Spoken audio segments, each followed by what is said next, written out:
countries worldwide, because we believe that the world is one. Watch us in Africa, Europe, USA and Canada, South America, Asia Pacific, Middle East and North African regions. Also available on these digital platforms across the world. WION, World is One.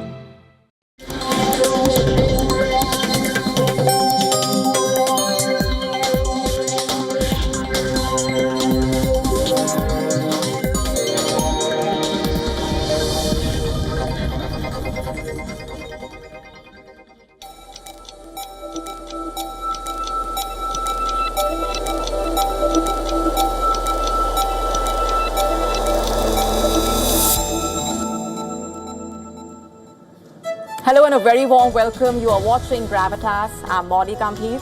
Let's get started.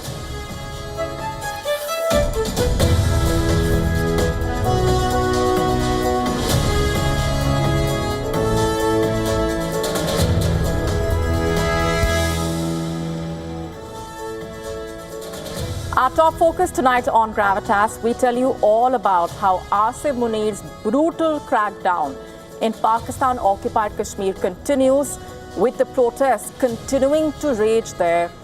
The Joint Awami Action Committee, JAAC, calling for a shut-down strike. We tell you what's unfolded as a result of those developments in the last 24 hours. As per the group, 3 more protesters have died. And with POK witnessing the raging chaos and clashes, we decode what the situation is looking like. Also on the show for you tonight, with the Hormuz Strait open in 2 to 3 days, Trump has repeated claims of an Iran deal being just days away. We tell you all about the West Asia crisis and where things stand between Donald Trump and Benjamin Netanyahu. Who really is America preparing to fight, with the US spending billions of dollars on nuclear weapons in 2025 alone? We tell you about the significance of those numbers. What is the strategy? All this and more coming up.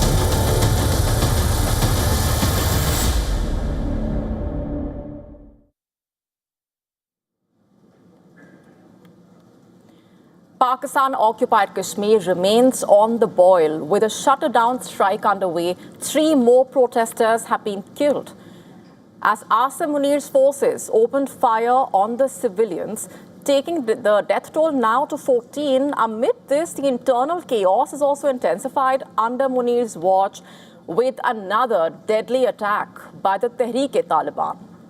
Let's break this down for you. Armed with firearms and hand grenades, TTP fighters stormed a checkpoint in northwestern Pakistan's Peshawar. The outfit claimed responsibility for killing 6 paramilitary personnel and abducting 8 others, who have been shifted to an undisclosed location. And this comes amid a fragile ceasefire between Pakistan and Afghanistan, remember. While Islamabad accuses Kabul of harboring TTP fighters, the latter has repeatedly denied the charge. Amid all of this, the situation is extremely grim in Pakistan-occupied Kashmir. Markets were shut down across Muzaffarabad on a call issued by JAAC, Joint Awami Action Committee. Fresh clashes broke out between the JAAC workers and the security forces, who resorted to using tear gas. Prior to today, 11 people were killed, over 70 others suffered injuries.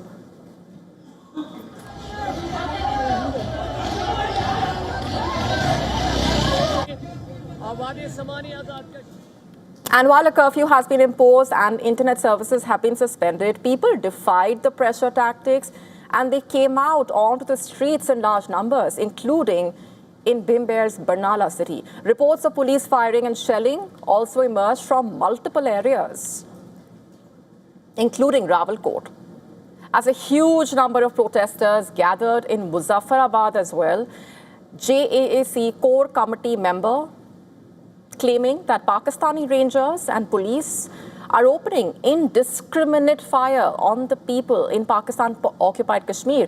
He escalated the issue to UK MP Imran Hussain as well, in fact. And the present crisis escalated after JAC was banned by Pakistan on the 5th of June, remember. In its capacity as a civil society group, it has raised issues like electricity tariffs, inflation, political rights.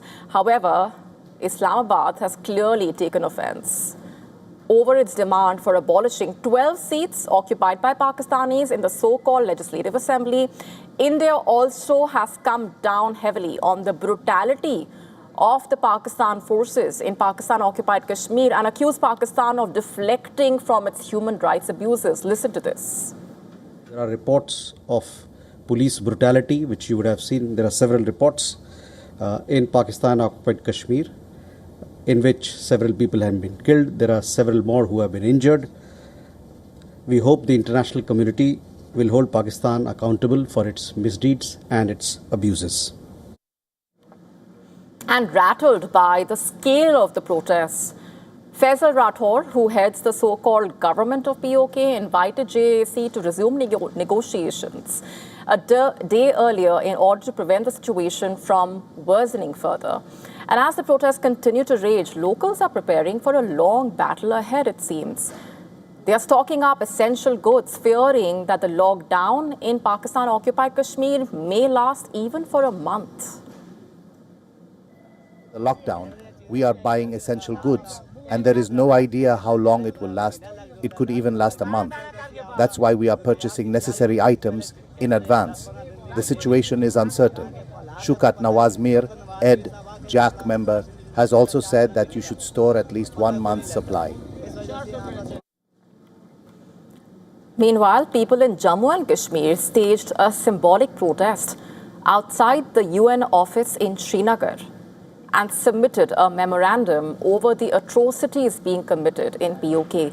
Activists also called for Islamabad to be held accountable at the global stage. Human rights defender Indian Jammu and Kashmir से तस्लीमा अख्तर मैं पुरजोर अल्फाजों से I strongly condemn the violence being perpetrated by the Pakistan Army against innocent civilians in Pakistan-occupied Kashmir. International human rights organizations across the globe must raise their voices against the fact that the Pakistani Army and government are colluding to suppress the voices of innocent civilians in the region. उनकी होलियों में तब्दील किया है पुरजोर अल्फाजों से उसका condemn करती हूँ. And now Pakistan's crackdown is facing backlash in other parts of the world as well. For instance, members of the Kashmiri diaspora and human rights activists staged a protest outside the Pakistani consulate in Bradford, slamming the use of excessive force against the protesters. Some of them called upon the Kashmiri police personnel to abstain from duty until Pakistan withdraws its forces to its territory. UK MP Imran Hussain, who heads the all-party parliamentary group on Kashmir in the UK Parliament, reiterated the need for the Starmer-led government to address the dire situation in POK by using diplomatic channels. He said, I'm quoting here, "We must lift the lockdown, restore full communication immediately, and resume peaceful talks." As Munir's brutal crackdown continues, calls are growing for Pakistan to set its house in order before claiming to pontificate on peace to the rest of the world.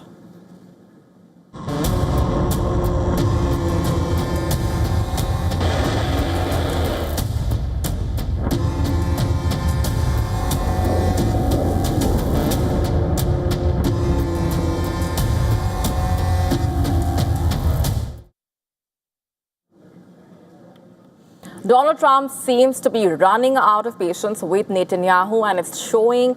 While Trump has once again claimed that the Iran deal is imminent, He's warned the Israeli leader, asking Netanyahu to be careful. US President Donald Trump told Axios in an interview, reportedly, that he warned the Israeli Prime Minister that he might find himself fighting alone if he went back to war with Iran, saying, quote, "You better be careful or you will be on your own very soon," quote unquote. But was that just rhetoric to show that Trump ultimately is in charge, to show that he has the upper hand after all?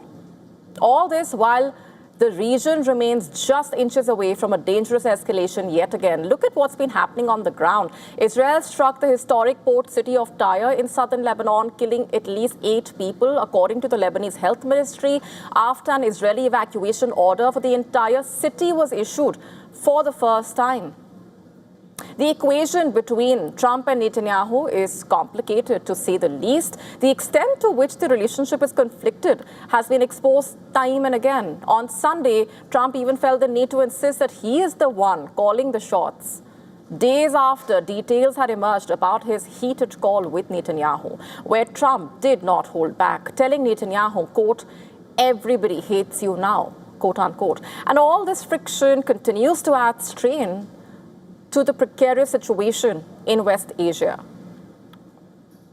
But Trump has declared that a deal is imminent and that the Strait of Hormuz could open in 2 to 3 days. So he's repeated that claim about the Iran deal being just days away. Trump has continued to strike that optimistic tone. Remember, domestically, the pressure has been mounting on both Trump and Netanyahu. For Netanyahu, with months to go for elections that must be held before the end of October itself, time is running out to change things in his favor, if he can. And for him, politically, the struggle for a breakthrough is real and urgent. But the fact is, he simply cannot afford to let things go downhill with Washington in the real sense. After all, the US is Israel's principal security guarantor. Remember, Iran has also been insisting that any agreement would also tie Israel's hands when it comes to tackling Hezbollah in Lebanon. So for Netanyahu, as far as his political survival and concerns are there, his best option might be that the peace talks are not successful. But for Donald Trump, the mounting domestic as well as international pressure means it's extremely crucial that a breakthrough emerges. Facing intense pressure from his domestic base as well, Trump has been pushing for a negotiated settlement with Iran. The war with Iran remains unpopular in the United States. A wider conflict reignited by the Israeli actions, if at all, could prove politically damaging for Trump and the Republican Party. Securing a deal remains a key priority for the U.S. president. In fact, Vice President J.D. Vance's latest comments underscoring that position as well. Vance said, reportedly, the emerging peace agreement between Washington and Tehran would be a major victory for the American people, whether or not Israel approved of it. In an interview with Fox News, Vance reportedly acknowledged that while the U.S. and Israel share many common interests, there are also areas where their priorities diverge. And as Trump sounds optimistic about arriving at a deal, will that happen? And can the Hormuz crisis actually end in days? The region remains on tenterhooks till definitive answers emerge.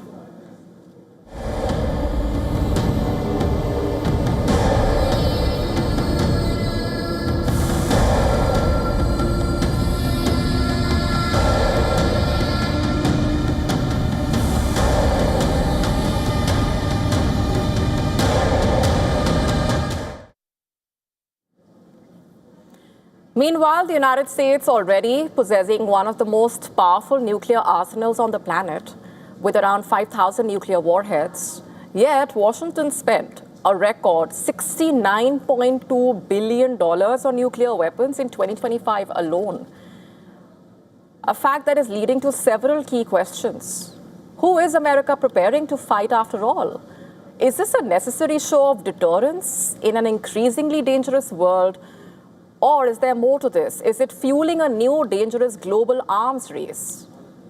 A new report from the International Campaign to Abolish Nuclear Weapons, or ICAN, says the world's 9 nuclear-armed states spent nearly $119 billion on their nuclear arsenals in 2025. A 19% increase from the previous year, by the way. That represents an extra $17 billion spent in just 1 year. But the US stood far above everyone else, and that's significant. According to ICANN, Washington spent $69.2 billion reportedly on its nuclear programs last year, more than all other nuclear-armed countries combined. That figure was also $12.4 billion higher than what the US spent in 2024. China followed with an estimated $13.5 billion in nuclear spending, reportedly, while Britain spent $12.6 billion and Russia $9.5 billion. Those numbers on your screen. Now, experts also vary widely on America's increased expenditure. Some experts reportedly saying Washington is modernizing an aging Cold War-era arsenal and maintaining a credible deterrence against rivals like China and Russia, and also pointing to China's rapid nuclear expansion, reportedly. According to SIPRI, China is expanding its nuclear arsenal faster than any other country. In fact, the institute estimates that Beijing now possesses around 620 nuclear warheads, a number that has grown steadily in recent years. And while some organizations view the American expansion differently, ICANN warns that record levels of nuclear spending are driving a dangerous new arms race at a time of growing geopolitical tensions. A separate report from the Stockholm International Peace Research Institute found that while the total number of nuclear warheads worldwide has fallen to around 12,200, the number available for potential use has risen to 9,745. The US and Russia still control about 83% of the world's nuclear weapons, reportedly, with more than 5,000 warheads each. In fact, China remains far behind those two powers in total numbers, reportedly, but its expanding arsenal has also increasingly become a factor in Washington's strategic calculations. As arms control agreements like the New START treaty expire, modernization programs expand, the question perhaps is no longer about how many nuclear weapons exist. It's also about why the world's biggest nuclear powers, like the US, believe they need even more.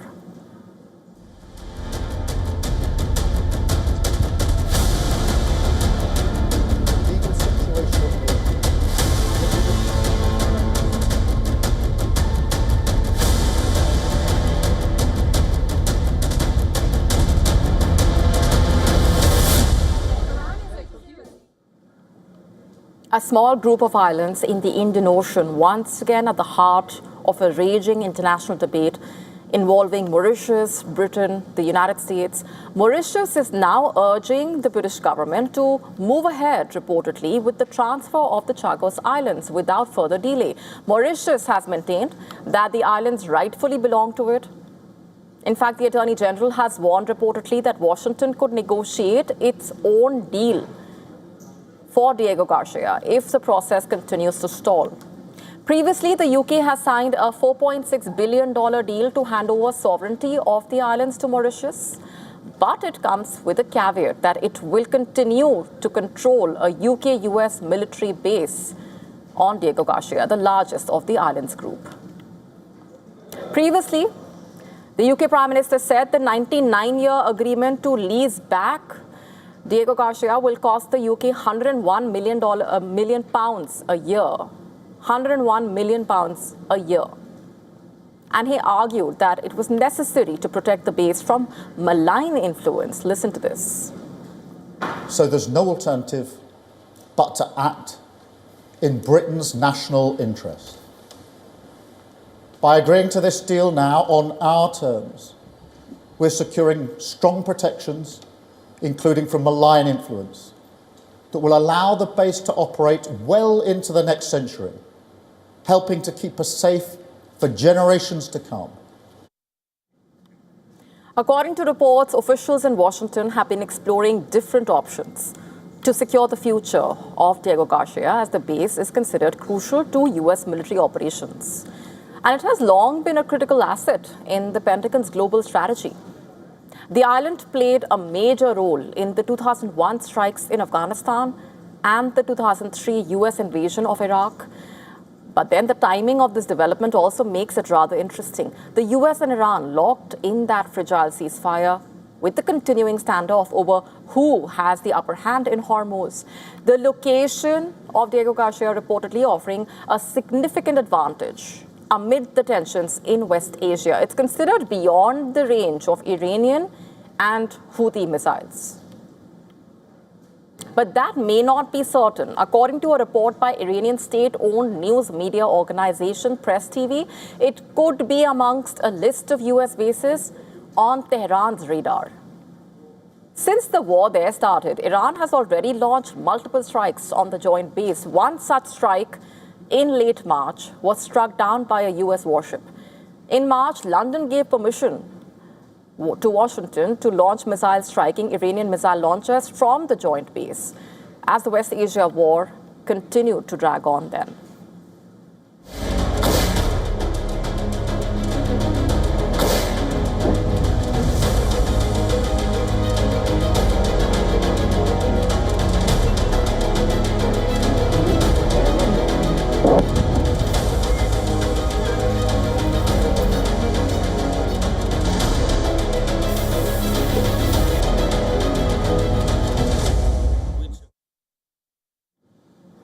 A remarkable diplomatic twist may be unfolding behind the scenes of the Russia-Ukraine war. The Ukrainian president has reportedly turned to an unlikely intermediary in that effort to open a direct channel with the Russian president.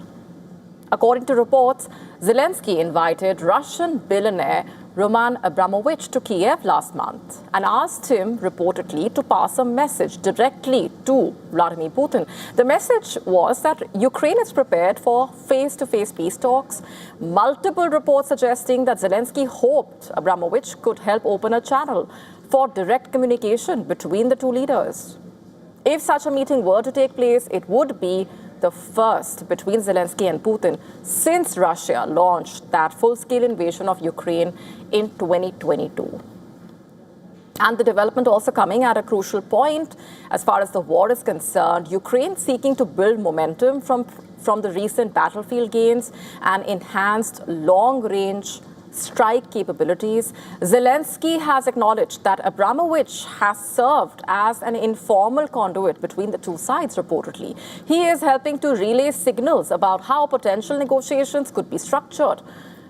Abramovich's involvement is particularly notable given his high-profile status and controversial position in the West. In fact, one of Russia's most recognizable oligarchs, Abramovich built his fortune during the country's turbulent privatization era of the 1990s, most notably through oil giant there. He later served as governor of the remote Chukotka region and became a global figure after purchasing the Chelsea Football Club in 2003. Following Russia's invasion of Ukraine, Abramovich was sanctioned by the UK and several Western governments over his ties with Putin. The sanctions forced him to sell Chelsea in 2022. Despite those sanctions, he has continued to be linked to behind-the-scenes diplomatic efforts, including humanitarian initiatives and prisoner exchanges between Russia and Ukraine, reportedly. But Abramovich is now at the center of a growing showdown with the British government over the proceeds from the sale of Chelsea, reportedly. More than £2 billion raised from the club's sale remaining frozen, allegedly, in a UK bank account. The money is still unreleased, reportedly, more than 3 years later. The standoff further escalated over fundamental disagreement over who should benefit from the funds. The Britain government insisting that the money must be used exclusively for humanitarian relief inside Ukraine, reportedly. And Abramovich arguing the funds should support all victims of the war, including those affected in Russia, reportedly. And with both sides unable to reach an agreement, the UK government is now preparing legal action to force the release of the frozen funds under its terms, reportedly.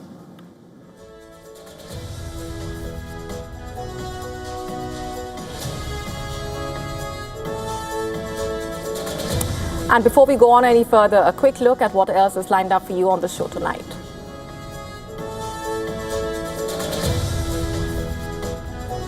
We have a Gravitas special coming up on how England has caught the Suryavanshi fever. You don't want to miss this.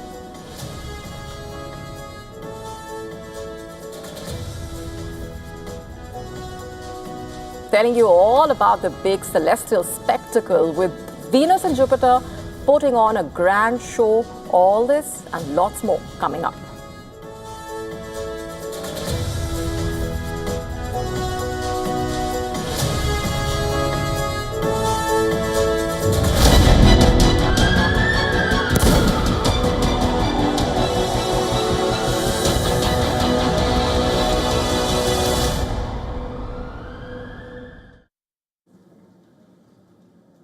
On to our special segment, Crime Tracker. A quiet apartment in the heart of Tel Aviv is now at the center of a major gambling probe. Israeli officers reportedly saying they uncovered an alleged illegal gambling house in the capital. Cash, weapons, multiple arrests were made in a raid last week, reportedly. And the Israeli police conducted an overnight operation last Thursday. They claimed to have foiled a covert gambling setup operating inside a residential building. According to a court order, officers searched the premises and seized more than 1 million shekels in cash, along with a Glock pistol and ammunition, foreign currency, gambling equipment, laptops, additional suspected assault weapons, reportedly. 8 suspects were arrested at the scene. All are Chinese nationals, reportedly, aged between 40 and 53. And they are accused of running an illegal gambling operation and unlawfully possessing firearms and other seized items, allegedly. The suspects, along with the confiscated material, have been transferred to the Tel Aviv South Police Station. Authorities are now working to determine the scale of the operation and whether it's actually linked to a wider criminal network. The case also coming amid growing concern in Israel over illegal gambling activity and its wider social impact. A recent Hebrew University study has pointed that problematic gambling behavior has risen post the October 7 attacks, and they warn some individuals are increasingly turning to gambling as a coping mechanism in the wake of national trauma, reportedly.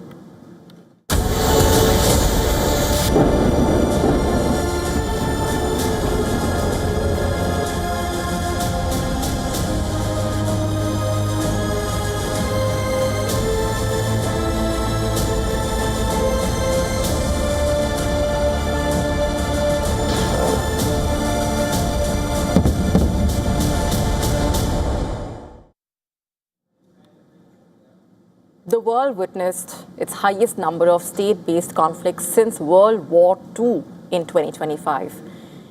That warning coming from a new study released by the Peace Research Institute, Oslo, which also reported a major surge in attacks targeting civilians. Let's break it down. According to the report, the world recorded 65 conflicts involving at least one state in 2025, the highest number since 1946. The report also found that conflicts between states doubled from 4 in 2024 to 8 in 2025, marking an 80-year high. Those interstate conflicts included border clashes between Afghanistan and Pakistan, Cambodia and Thailand, the Russia-Ukraine war, Israeli military operations against Syria also contributing to the increase. Myanmar and Israel each experienced 5 separate conflicts in 2025, while Afghanistan, Cameroon, Mali, Nigeria, and Pakistan also experienced multiple conflicts. As per the report, 2025 became the 3rd deadliest year since the end of the Cold War, with around 245,000 deaths directly linked to fighting and political violence. And of those, nearly 76,500 resulted from attacks directly targeting civilians, compared with 14,200 in 2024. Since the end of the Cold War, only 1994 and 2021 recorded higher death tolls, largely because of the Rwandan genocide and the war in Ethiopia's Tigray region. And the report attributed much of the increase in civilian deaths to Sudan's conflict. between the army and the paramilitary forces. According to the Norwegian Institute, the siege and massacres in Al-Fasher in Sudan's Darfur region killed around 60,000 people. Africa recorded the highest number of state-based conflicts with 29, followed by Asia and West Asia. As per the lead author of the report, I'm quoting, "The return of interstate conflict at this scale is deeply worrying," quote unquote. And as 2026 unfolds, major conflicts continue to fuel global instability. The Russia-Ukraine war remaining active, tensions involving Israel and Hezbollah continuing to threaten a wider regional conflict, confrontation involving Iran continuing to raise security concerns overall, perhaps an indication that the world remains trapped in that period of exceptionally high global tensions.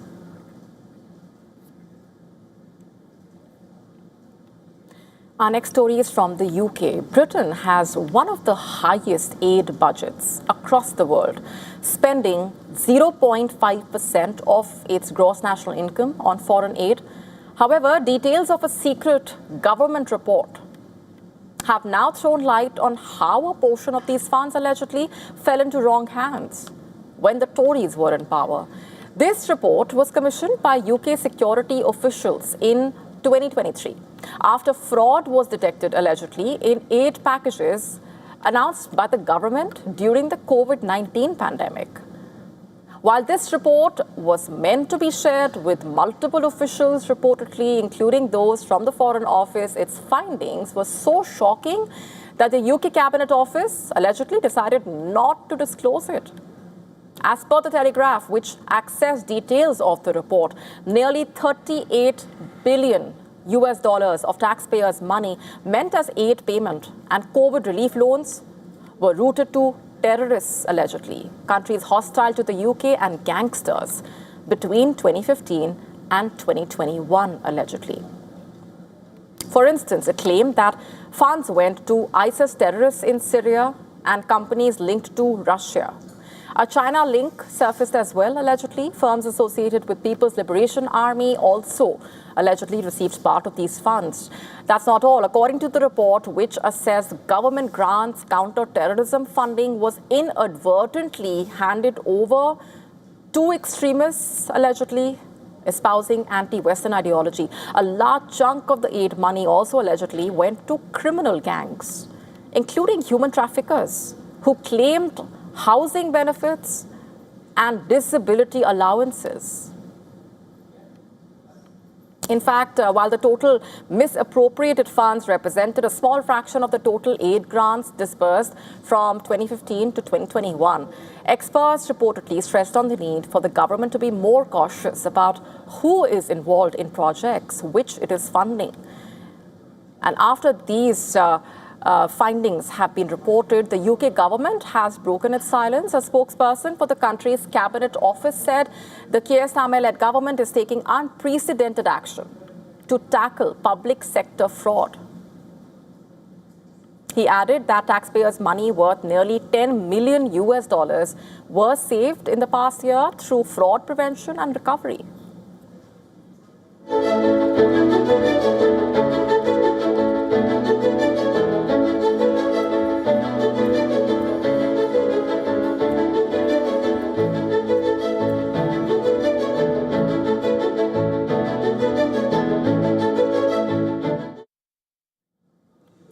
Shifting focus for now, when Venezuela's acting president visited India last week, her itinerary featured a rather unusual activity, according to many. While her high-profile diplomatic engagements dominated the headlines, of course, her visit to an Indian spiritual guru's ashram also attracted attention.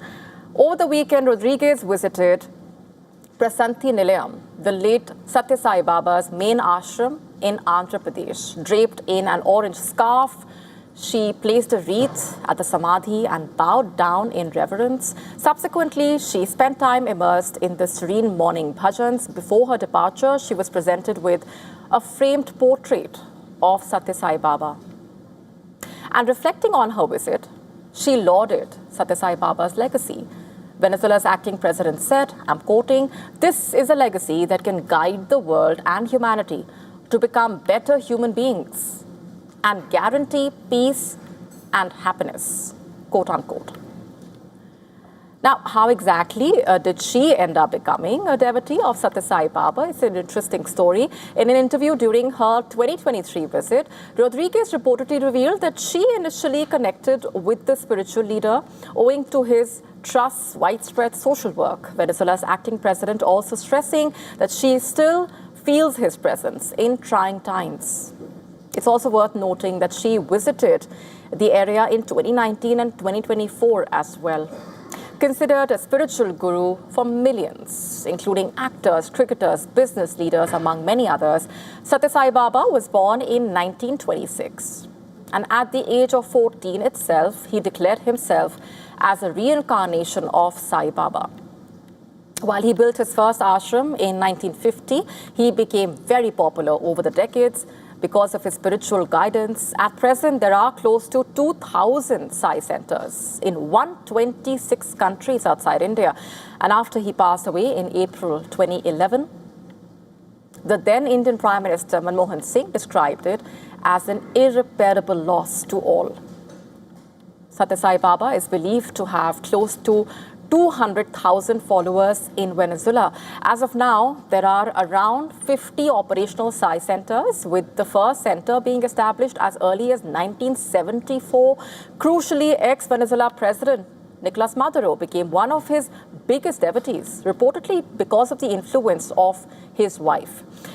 In the year 2005, when he was the foreign minister of Venezuela, Maduro visited the area along with his wife to receive the blessings of Satya Sai Baba. He also placed a portrait of the Indian spiritual guru in his office. That's not all. When Satya Sai Baba passed away in 2011, the Venezuela National Assembly passed a condolence resolution. Additionally, a day of mourning was announced. Barely a month before he was captured by the US forces, Maduro honored Satya Sai Baba on his centenary celebrations, terming him as the embodiment of light.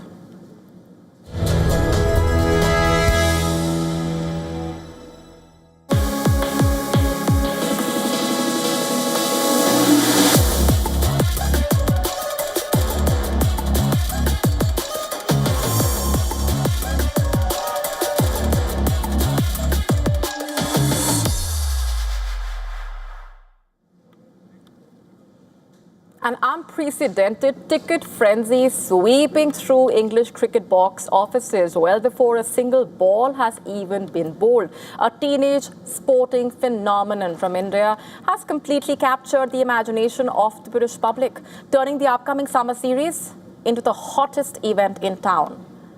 Vaibhav Suryavanshi is in line to make his India debut soon, having been picked in India's T20I squad for the upcoming series against Ireland and England.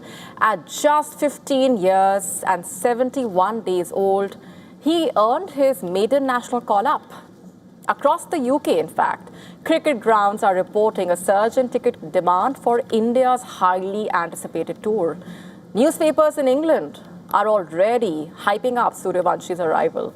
But the English team has already witnessed his batting skills, remember. Suryavanshi was instrumental in the under-19s winning 50-over World Cup this year with an epic 175 against England in the final. Suryavanshi is all set for his international debut in Belfast, with India taking on Ireland in 2 T20s on the 26th and the 28th of June. If Suryavanshi makes his debut for Team India, the 15-year-old would break Master Blaster Sachin Tendulkar's record as the youngest man to play for India. Tendulkar, remember, was 16 years and 205 days when he played a one-day international against Pakistan in the year 1989. It's a 36-year-old record held by the legendary Sachin Tendulkar, which has been broken after Suryavanshi became the youngest Team India pick.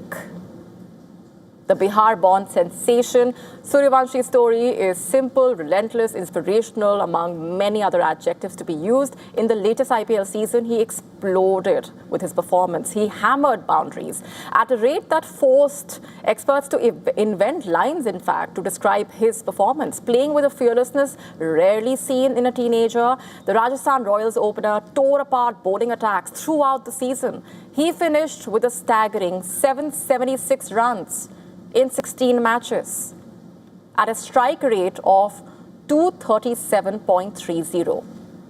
What a record. He struck 72 sixes in the tournament to break West Indies' great Chris Gale's previous record of 59 set in 2012.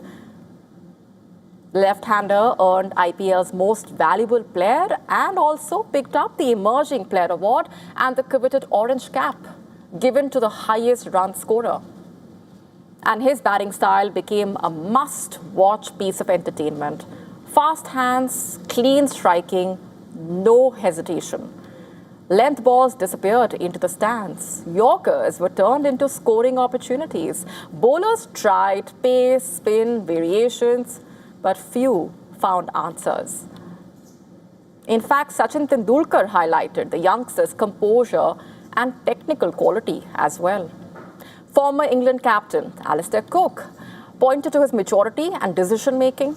Another former England captain, Michael Vaughan, is in awe of how Suryawanshi bats. Yet, amid all this hype and admiration, the cricket authorities are conscious about his age, of course. The BCCI has taken the unusual step of allowing travel for his parents, including his father, on tours of Ireland and England to help him settle into life with the senior Indian team. Officials are also saying family support is, of course, important because he is still that age, beginning this extraordinary journey. The England tour has not even started, but Suryawanshi fever already has been gripping several paths.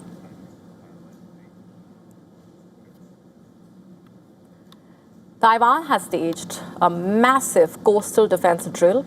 The exercise simulating the destruction of a mock Chinese invading force along its western shoreline.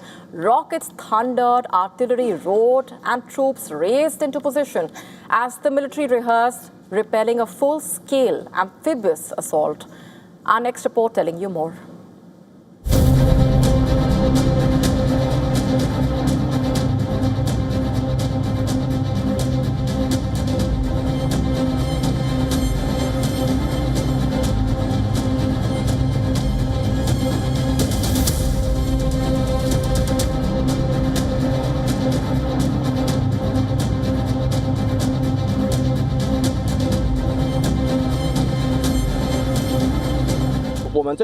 What is different about this training compared with the past is that we are no longer conducting heavy artillery firing in a fixed, routine formation as before.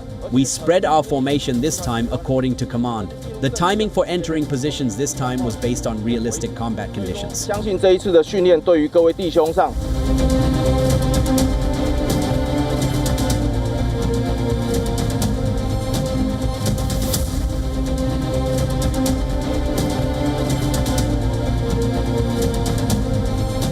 This is different from our usual training conditions. Our current training grounds are mostly hard terrain, so transitioning to a beach with soft sand presented a different challenge. As a result, when setting up the artillery, we had to add an extra base plate for soft ground, which increased the deployment time. 但是我们还是透过我们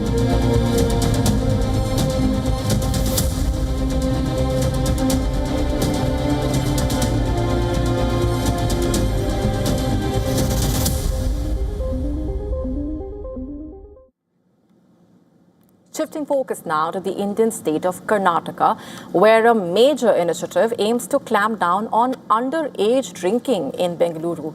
The state government has reportedly launched a strict, massive crackdown on liquor serving establishments. Let's just break this down for you.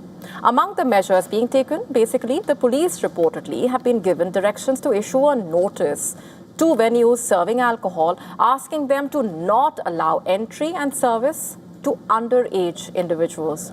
The government has reportedly also ordered strict enforcement of age verification norms. Also, the no ID, no entry rules.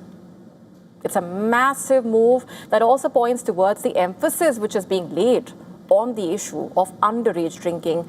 As far as the issue is concerned, what do the numbers look like, for instance? A study conducted by researchers from St. John's Medical College, Christ University, Bengaluru, and Kasturba Medical College, Manipal, throwing light on the matter. According to it, 1 in 3 adolescents in the city are at risk of developing health issues because of alcohol or tobacco use.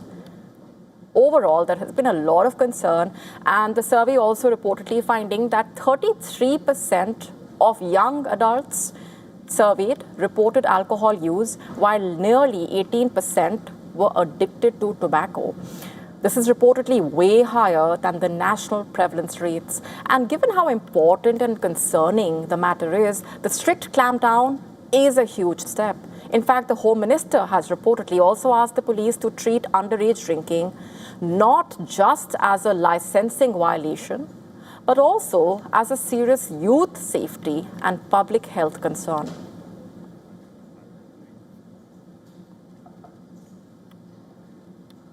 The heavens are putting up one of the most striking shows of the year. The two brightest planets visible from Earth drawing remarkably close together in a rare celestial encounter. For a brief window, Venus and Jupiter will appear almost close enough to touch. From astronomers to astrologers, everyone seems to be excited about this rare celestial collaboration. Take a look.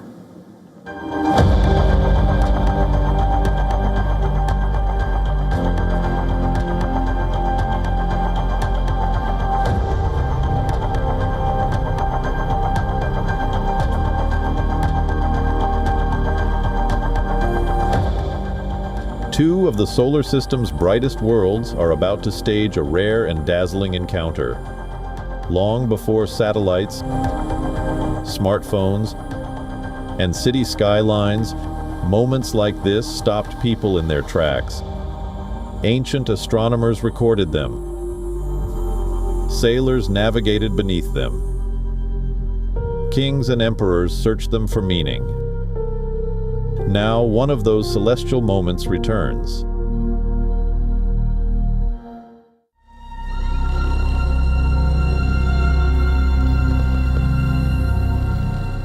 As darkness settles after sunset, Venus and Jupiter will appear to draw extraordinarily close together in the western sky, creating one of the most eye-catching astronomical events of the year.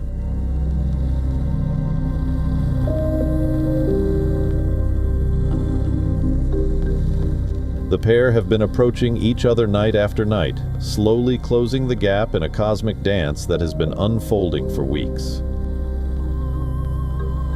Venus, often called the evening star, will shine brilliantly beside Jupiter, the giant of our solar system.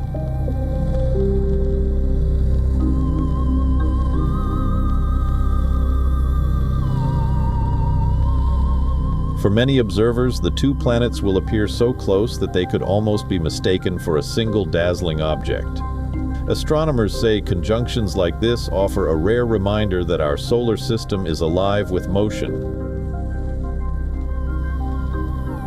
Every planet is traveling through space at immense speed, yet occasionally their journeys create moments of breathtaking symmetry for those watching from Earth. And the cosmic calendar remains busy. June will bring additional planetary pairings involving Mercury, Mars, and the Moon.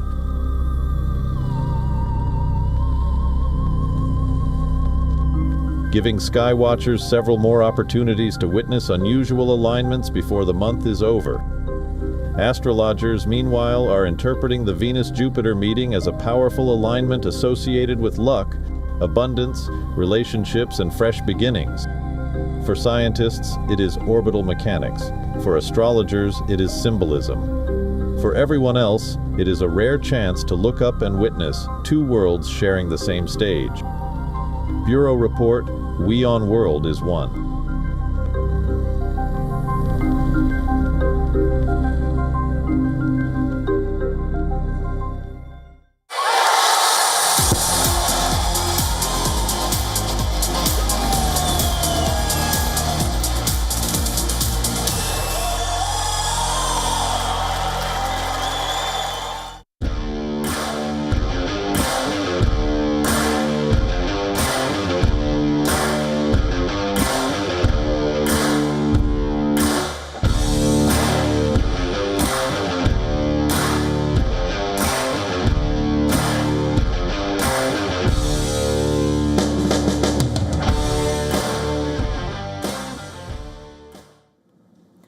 FIFA World Cup is not just a battle of goals, glory, national pride. It's also a battle of snacks as millions of fans prepare to spend hours in front of their TV screens.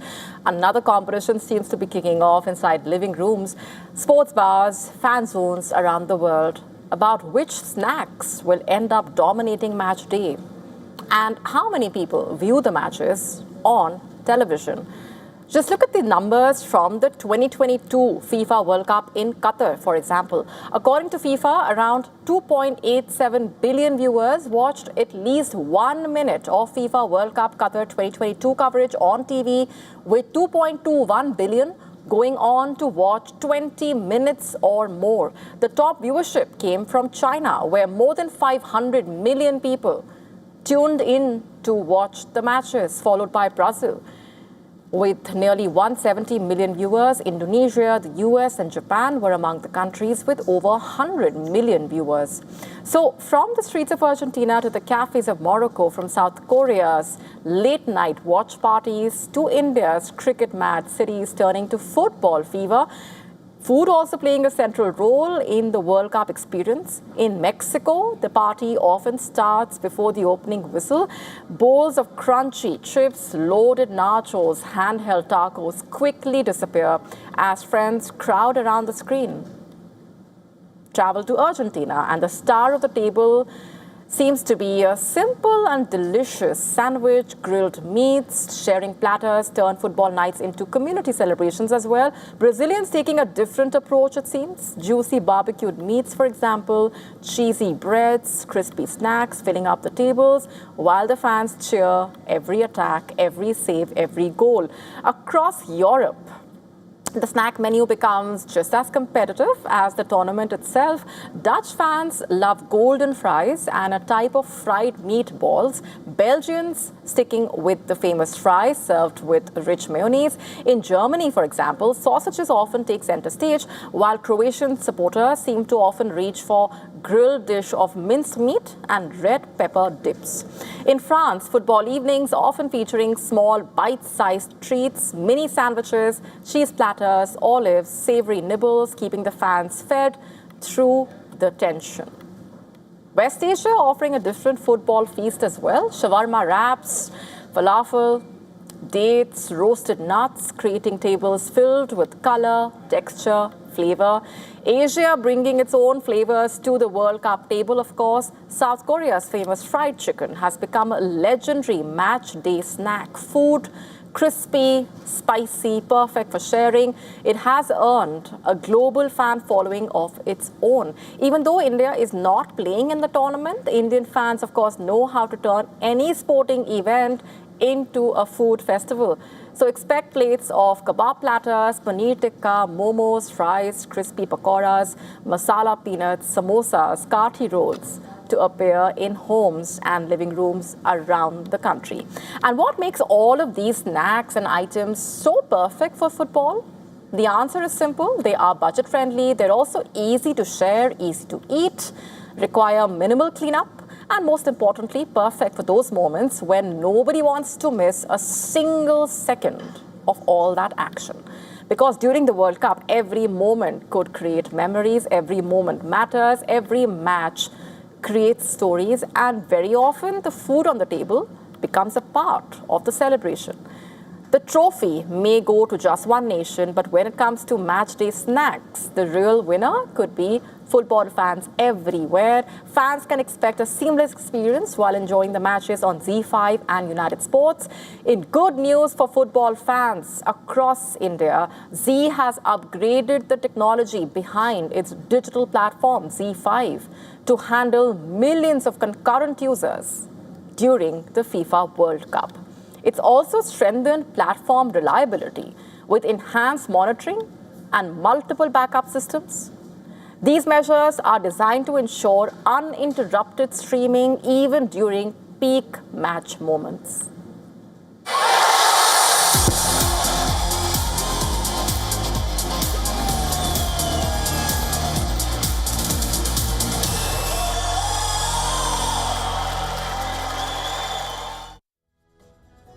The US is preparing for a massive celebration on the 4th of July. Preparations underway In fact, with Macy's also fine-tuning its most ambitious pyrotechnic display yet, treating the quiet skies as the testing ground. Our next report telling you more about this. Leaving you with this. Thanks for watching.